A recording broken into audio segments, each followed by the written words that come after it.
Que as pragas são os maiores vilões dos agricultores nas lavouras, isso ninguém tem dúvida, não é mesmo? Agora, pouca gente imagina que elas podem causar um prejuízo de até 70 bilhões de reais por ano nas propriedades espalhadas pelo Brasil. Olha só, olha esse número. São 25 milhões de toneladas de alimentos que elas destroem, atrapalhando a vida e trazendo muita dor de cabeça para todo mundo. Elas têm um período do dia preferido para atacar. Elas são muito difíceis de serem detectadas, porque na verdade, a hora que nós dormimos, elas estão atuando no período noturno. As formigas cortadeiras constroem ninhos subterrâneos para onde levam as folhas.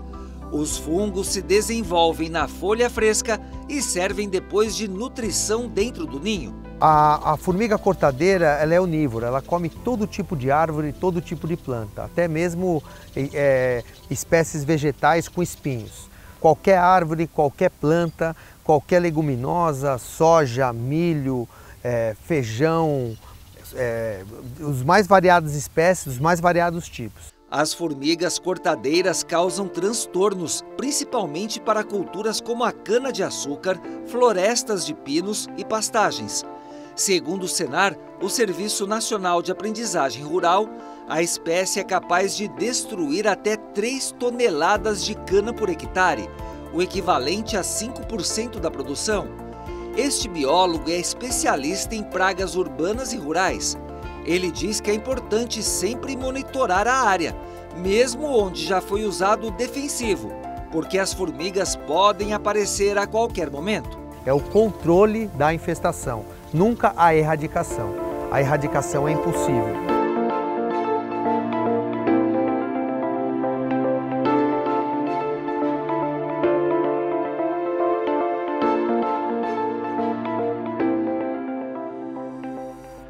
Os fungos que alimentam as formigas também podem destruir plantações. A maioria dos fungos ataca as raízes. O fungo micótico, ele se alimenta, na verdade, das raízes do solo. Então, muitas vezes você também é difícil de serem detectados porque eles se alimentam das raízes, principalmente de plantas como milho, soja, algodão, feijão. Também que você tem que utilizar defensivos com bastante cautela, porque afinal de contas você não pode também contaminar o solo onde esses fungos estão se proliferando.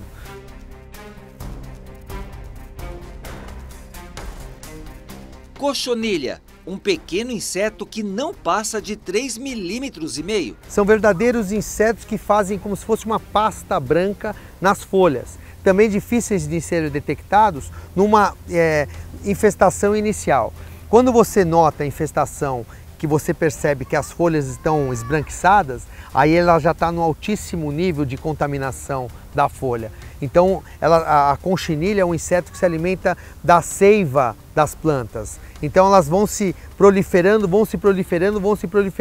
de tal forma que elas acometem a saúde do vegetal. No ano passado, a Embrapa de Campo Grande detectou um novo tipo de cochonilha nas pastagens. Em cerca de um mês, a nova espécie de cochonilha deixa a folha seca. Caso não seja controlada rapidamente, pode trazer sérios prejuízos no campo.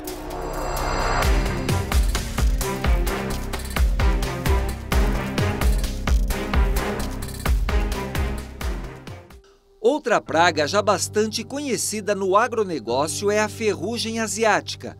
Como o nome diz, surgiu na Ásia e chegou ao Brasil em 2001. A partir de então, é monitorada por centros de pesquisa públicos e particulares. É um vírus transmitido pelo ar, assim como a Covid-19. Então, ele praticamente não tem controle, ele dizima cerca de 60% de toda a plantação, de todo o depósito de plantação que tem. E também, a gente tem que notar, a folha ela começa a ficar amarelada, por isso o nome ferrugem.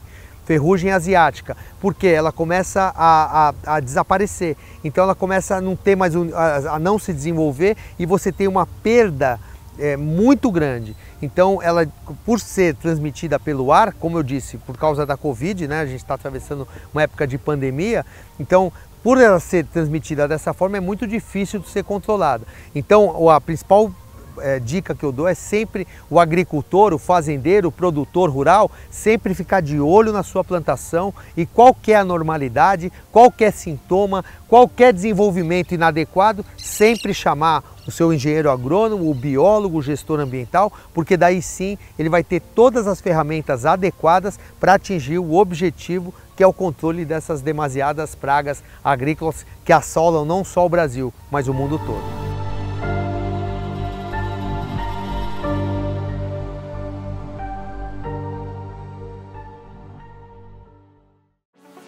E esses cupinzeiros, hein? Com certeza você já viu vários deles. São comuns em pastos de fazendas, sítios e chácaras. Devasta o ambiente a partir do momento que ele constrói aqueles verdadeiros montes que são muito duros e impossíveis de serem retirados. Até mesmo são resistentes ao incêndio. Muitas vezes aqui no Pantanal a gente pode notar que verdadeiros incêndios no cerrado e esses cupins, essas espécies de cupins ficam absolutamente incólumes a esse tipo de devastação. Então eles fazem aquela construção daqueles ninhos e são uma praga estética. Não tem o poder de consumir as plantas, as plantações, as folhas, mas eles fazem aquela praga estética, ou seja, fica praticamente impossível de você fazer qualquer tipo de plantação com a presença daqueles ninhos que são diversos num determinado espaço. Então você tem muitos ninhos aparecendo num curto espaço, ou seja, você tem uma área muito pequena para você ter a produção, porque eles verdadeiramente atrapalham as máquinas de poderem passar. Para acabar com os cupinzeiros, é preciso fazer um controle químico e em cerca de 30 dias a área está recuperada. É muito importante também saber a causa do cupim de montículo. Nesta área que estamos, não tem nenhum cupim de montículo. Por quê, Randy? A área que estamos está em absoluta conformidade ambiental. O cupim de montículo é uma resposta do meio ambiente em lugares não preservados, em lugares que você teve a composição original alterada. Então, por exemplo, a gente pode notar aqui que as árvores estão plantadas e você aqui está em total harmonia, todo o ecossistema, as formigas, as vespas, as abelhas, os cupins. Então aqui você não tem a presença do Coleotermes communis, que é o cupim de montículo. A gente já pode perceber que num pasto, onde você tem grande produção de bovinos, de equinos, de suínos, você tem o aparecimento daquele murundum que a gente chama, que é aquela testa parietal gigantesca. Aquilo é uma resposta de que aquele local foi alterado pelo homem.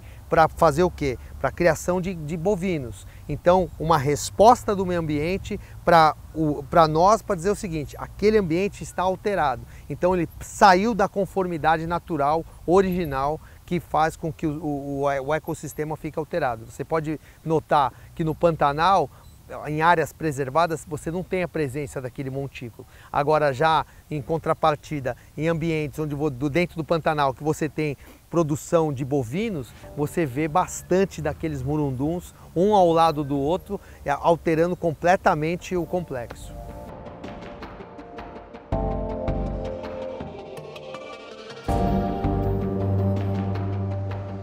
O biólogo Randy Baldresca reforça o recado. É muito importante ter um profissional especialista em qualquer tipo de controle químico para acabar com as pragas. E os defensivos jamais podem afetar as abelhas. Principalmente porque as abelhas são os principais insetos polinizadores, responsáveis em polinizar 90% de tudo aquilo que o homem se alimenta. Até mesmo a alfafa, o capim utilizado para a produção de bois, é polinizado por abelhas. Haja vista que em épocas remotas, há alguns anos atrás, até meses atrás, a França utilizou um piretroide, um neonicotinoide, que é uma espécie de inseticida agrícola, que afetou o termo de orientação, o senso de orientação desses insetos tão importantes para o ecossistema. Então isso fez com que as abelhas desenvolvessem um fungo, que é o Varroa destructor. Isso fez com que as colônias diminuíssem drasticamente e praticamente dizimou a população de abelhas naquele país. Então a gente sempre tem que eleger um profissional de saúde do meio ambiente para poder saber se aquele defensivo utilizado vai ou não afetar a vida desses insetos tão importantes para, veja, o nosso futuro como pessoas, como homens, como seres humanos. As abelhas são insetos fundamentais que, em hipótese alguma, podem ser mortos, prejudicados e não podemos causar nenhum mal a elas, porque elas só fazem um bem além da produção de mel e de néctar.